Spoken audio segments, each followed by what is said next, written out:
One thing I'm excited for every SEC team in the new EA College Football 25 video game. Start with Alabama. Now, the secondary is of concern, but I wouldn't be concerned because you got stud freshmen coming in, Jalen Mbakwe and Zabian Brown. These guys are so dynamic, and they will be so much fun to play with and bring up in this game. Arkansas, Boise State transfer Taylon Green is so dynamic. He's going to be huge for Petrino and for you in the game to be able to have some fun running that thing around, and not only being able to throw it too. Next, Auburn. The freshman wide receivers, Cam Coleman, Perry Thompson, Malcolm Simmons, Bryce Kane, guys like this have never stepped onto campus at Auburn at the wide receiver position. You can have so much fun building them up in their career and throwing it to them in this game. Florida. After surviving a gauntlet schedule, if you like to play with the real schedules, I would work on recruiting an offense to surround DJ Lagway and Eugene Wilson to give them help.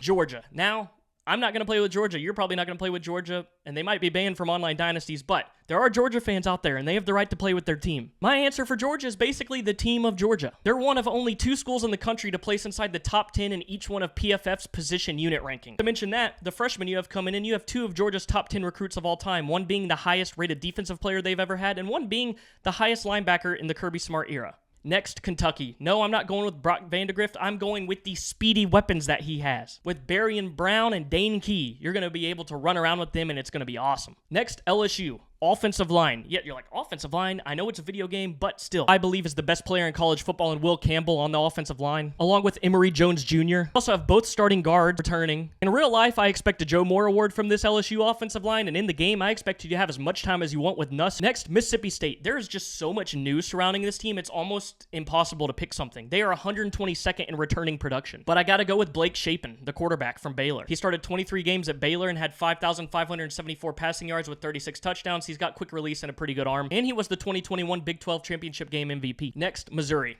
There's no other answer but wide receivers. Luther Burden and Theo Weiss. Brady Cook is going to be a chef with these weapons. You can just throw that thing up and expect to score 50 each time. Luther Burden's going to be one of the best players in the game. Next, Oklahoma. A lot of people want to say Jackson Arnold, but I got to go with the defense here. You have 11 of the top 13 tacklers returning and 2 all Big 12 players returning. Danny Stutzman and Billy Bowman Jr. Also have Dominic Williams transferring from TCU on the D-line. Ole Miss. Ole Miss is hard because I think this is going to be the best team Ole Miss has ever put on the gridiron. You could say Jackson Dart, Trey Harris, Ulysses Bentley if you want to, or go on the line. You got great transfer from the Joe Moore Award-winning offensive line from Washington coming in, but I just got to go the transfer class that revived the defense. You can go Walter Nolan or whatever. You basically brought in a bunch of real contributing transfers. Juice Wells is one of them as well from South Carolina, another weapon. This was a transfer class that was legit, not some transfer class that they just filled with 3 stars that were depth pieces, deep depth pieces at other universities like other high-ranked classes do at other schools. Next, South Carolina. Norris Sellers and Rocket Sanders. Gotta go with. Think of the option game with this. Norris is gonna be so much fun. Now, there's not really many weapons, so that's why I'm saying the running game. And Rocket Sanders, yes, you know him from Arkansas. Also had Robbie Ashford transfer in from Auburn, who should have a good speed ranking. Next, Tennessee.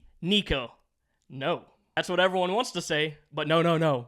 Give me that D-line all day, baby. James Pierce Jr., not to mention Jordan Ross, who I think is going to be a top 5 draft pick when he gets drafted in the NFL. Ready to eat up opposing QBs with these guys. Mention Amari Thomas and Omar Norman on the interior. Incredible depth. That D-line is disruption. Next, Texas A&M. You lost Walter Nolan, but you gained an incredible replacement. He led the Big Ten in sacks last year. He also had 15 tackles for loss. This dude's legit. Next, Texas. It's got to be the passing game. I mean, come on. You got one of the cover athletes in Quinn Ewers. Probably the most underrated wide receiver room in the conference, maybe the country. With portal receivers coming in like Isaiah Bond, Matthew Golden out of Houston, who is good, and Silas Bolden, an incredible underrated athlete from Oregon State. Lastly, Vanderbilt. As an Auburn fan, I hate to say it, and I don't want to play him again. Diego Pavia. Dude's a stud. I mean, come on. We got to say it like it is. Dude can ball. A rebuild or anything like that. He's a great starter for that.